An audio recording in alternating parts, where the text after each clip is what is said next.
Alright, my name's Brooke. I'm going to talk to you guys today about the socialization aspect of students with emotional disturbances.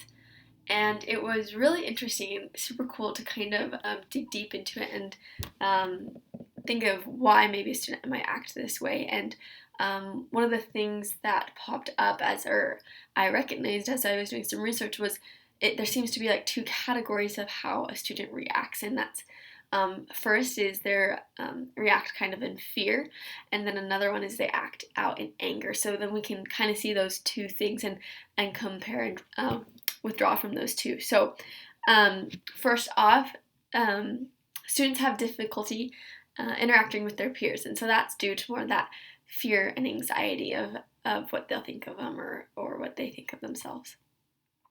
The next, they may withdraw from others.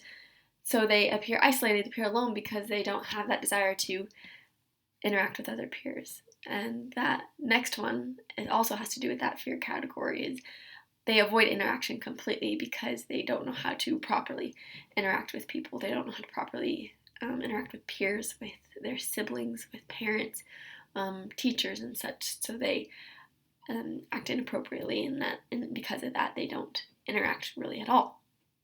So where there's that fear and depression kind of side of a student's socialization and reaction, there's also the aggressive side that we might see in students. And so that anger side, and so one of those examples of those is they may be aggressive with their peers, and so aggressive that they cause injury and harm, physical injury and harm to those students. And I'm sure we've all kind of seen one of those examples in our past, and I know I have at least, but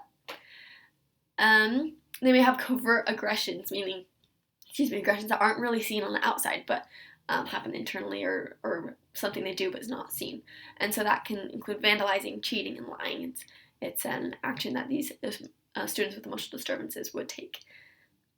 Another one is a display of aggression in their relationships. So they're unable to balance these healthy relationships, and they gossip, manipulate, and just exclude others, and not able to hold a healthy relationship because they haven't had maybe an example of it in their life before. Another thing they do is they show disobedience to the rules. So whether they don't care, they don't feel like it affects them, they don't follow these rules. And so that's another socialization aspect that they have. And overall, it's kind of this sense of immaturity with their emotions that's not fully developed and not really sure how to cope with it. And so they could cry or throw temper tantrums, scream, and such things. And so those are kind of the socialization aspects of a student with emotional disturbances. And what you can do as a teacher is some of those teaching strategies that we just pointed out. Be positive with the students because they don't react to negative interactions very well. So be positive with them, have a clear lesson plan, and allow them to make decisions, and this will help them as you teach them.